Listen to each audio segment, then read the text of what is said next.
السلام علیکم ویئرز، آپ دیکھ رہے ہیں دانش حمید آفیشیل یوٹیوب چینل اور میں ہوں آپ کا ہوسٹ دانش حمید۔ سب سے پہلے نئے آنے والے دوستوں سے گزارش ہے کہ وہ اس چینل کو سبسکرائب کریں اور بیل آئیکن کے بٹن کو ضرور پریس کریں تاکہ ان کو نئی ویڈیوز کے حوالے سے نوٹیفیکیشن پر وقت مل سکیں۔ آج ہمارا ٹاپک ہے پتھروں یعنی کہ سٹونز اور جواہرات کی پیدائش، یعنی کہ birth of stones and gem stones کے حوالے سے بات کی جائے گی۔ قدیم کتب کے اگر ہم مطالعہ کریں، مثلا ہندوؤں کے حوالے سے جو انڈیا کے ہیں، ہندوستان کے جو ماہرین ہیں، ایران ہے، ایران کے ماہرین، فارس کے، اور اس طرح یورپ کے ماہرین، تو ان کی جو مختلف قوموں نے مختلف اس حوالے سے بیانات دیے ہیں۔ تو ہندوؤں کی قدیم کتب میں جواہرات کی پیدائش کے بارے میں یہ بیان کیا گیا ہے کہ زمانہ قدیم میں ایک انتہائی راکش بالا دیوتا نامی گزرا ہے۔ اس نے اپنے قوت بازو سے اپنے ارد گرد اور دور کے دیوتاؤں پر غلبہ حاصل کر لیا تھا۔ جب دیگر دیوتاؤں کو اس بات کا یقین ہو گیا کہ ان کا یہ حریف ان سے زیادہ طاقتور ہے، تو انہوں نے اس سے کہا کہ تو ہماری دنیا میں قربانی کا حیوان ہو۔ اس نے اس بات کو منظور کیا اور وہ مارا گیا۔ ہندوؤں کے عقیدے کے مطابق اس نیک کام کی وجہ سے اس کے اعضاء جواہرات کی پیدائش کا باعث بنے، یعنی اس کے تمام اعضاء تمام آسمان میں پھرے اور جہاں کہیں زمین پر گرے وہاں اس کی وجہ سے جواہرات جیم سٹونز کی کانیں پیدا ہو گئیں۔ ہندوؤں کے عقیدے کے مطابق جہاں اس کی ہڈیاں گریں وہاں پر ہیرے پیدا ہوئے۔ سورج نے اس کا خون کھینچ لیا اور لنکا کے شاہ راون نے اس کو سرندیپ کے دریا میں اس خون کو گرانے کے لیے مجبور کیا، تو اس نے اسی مذکورہ دریا میں اپنا خون گرا دیا۔ اس لیے اس دریا کا نام راون گنگا پڑا، اور خون کی وجہ سے اس دریا میں کئی قسم کے جواہرات پیدا ہوئے۔ یہ ہندوؤں کا عقیدہ ہے۔ ہندوؤں کے عقیدے کے مطابق کہ اسی وجہ سے جواہرات کی پیدائش میں سرندیپ کے بعض مقامات بہت شہرت رکھتے ہیں۔ اب اگر ہم بات کریں علماء فارس کی یعنی کہ ایران کے ماہرین کے حوالے سے، تو وہ جواہرات کے پیدائش کے ضمن میں اس طرح بیان کرتے ہیں کہ زمین کے باریک کنکر جب کافی مدت تک اکٹھے رہتے ہیں تو ان میں آگ، پانی وغیرہ اور دیگر جو عناصر ہیں وہ داخل پذیر ہوتے ہیں، اور انہی چار مادوں یعنی آگ، پانی، ہوا اور مٹی میں سے کسی ایک کی زیادتی کے باعث پتھروں کی رنگت میں فرق ہوتا ہے اور وہ پیدا ہوتے ہیں۔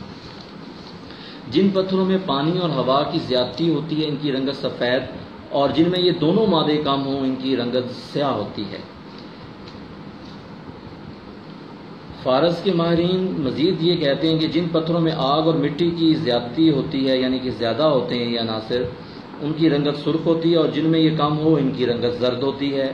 جن پتھروں میں نمی کی حرارت زیادہ ہو وہ سیاہ رنگت کے ہوتے ہیں اور سخت ہوتے ہیں، اور جن میں ان دونوں مادوں کی مقدار کم ہو ان کی رنگت لاجوردی ہوتی ہے، جس میں رطوبت اور آگ کی مقدار مساوی ہوتی ہے۔ اسی وجہ سے ان کی رنگت سرخی مائل سفید ہوتی ہے۔ اور جن پتھروں میں ان دونوں مادوں کی مقدار غیر مساوی ہو وہ رنگ اور ماہیت میں ایک دوسرے سے مختلف ہوتے ہیں۔ یورپ کے ماہرین ان تمام بیانات کو، اس تمام تحقیق کو رد کرتے ہیں اور اس طرح ان کو تسلیم کرنے سے بھی انکار کرتے ہیں، یعنی کہ ہندوؤں کے بھی بیانات کو، اور علماء فارس جو فارس کے ماہرین ہیں، موجودہ ایران کے ماہرین ہیں، جو انہوں نے قدیم کتب میں اس حوالے سے تحقیق کی، اس تحقیق کو یہ تسلیم کرنے سے انکار کرتے ہیں۔ یورپ کے ماہرین کا کہنا ہے کہ تمام دنیاوی اشیاء میں قوت جاذبہ ہے، اور اسی قوت کے اثر سے تمام اشیاء پیدا ہوئیں، یعنی جب دو یا زیادہ عناصر اس قوت کے ذریعے ایک دوسرے سے غلط ملت ہوتی ہیں تو ان میں سے کوئی شے جو ان سے ماہیت میں مختلف ہوتی ہے بن جاتی ہے۔ یہی حال جواہرات جیم سٹونز کا ہوتا ہے۔ ان کی پیدائش بھی انہی عناصر کے باہمی ترکیب پانے کے باعث ہوتی ہے۔ اگر ہم بات کریں جواہرات کی پیدائش کسی سنسان میدانوں میں اور پہاڑوں کی تاریک غاروں میں بھی ہوتی ہے۔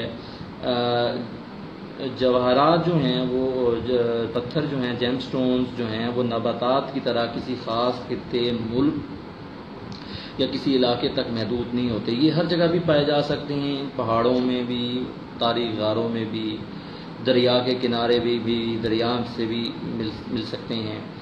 اسی طرح جو ہیں وہ کسی سنسان میدانوں میں سے بھی نکل سکتے ہیں۔ تحقیق کے مطابق سب سے زیادہ قیمتی پتھر ایسے پہاڑوں میں پائے جاتے ہیں جو بہت پرانے ہوتے ہیں۔ مختلف ماہرین کا کہنا یہ بھی ہے کہ جن ممالک میں سورج کی حرارت زیادہ شدید ہوتی ہے وہاں پر قیمتی جواہرات کی پیدائش زیادہ ہوتی ہے۔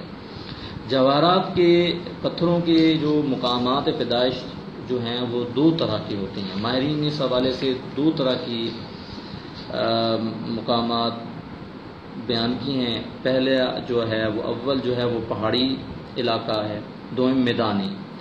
اگر جواہرات قیمتی پتھر اسی مقام سے دستیاب ہوں جہاں پر کہ ان کی پیدائش ہوئی ہے تو یہ کہا جاتا ہے کہ یہ ان کا اصل مقام پیدائش ہے۔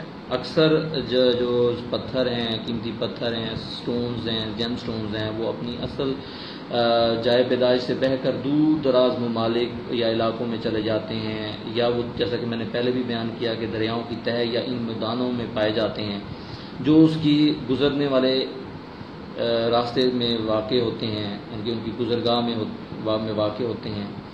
اور ماہرین کا یہ کہنا ہے کہ اکثر اعلیٰ قسم کے پتھر جواہرات ایسے ہی مقام سے ملتے ہیں، کیونکہ اس کی وجہ یہ ہوتی ہے کہ جیسے بڑی بڑی بارشیں آتی ہیں، زیادہ بارشیں ہوتی ہیں، سیلاب آتے ہیں، تو وہ اپنی اصلی جائے پیدائش سے بہہ کر کہیں اور چلے جاتے ہیں، اور اس طرح جو ہے وہ سٹونز اور جیم سٹونز انسانوں کو، مختلف ماہرین کو اور قیمتی پتھر تلاش کرنے والوں کو ملتے ہیں۔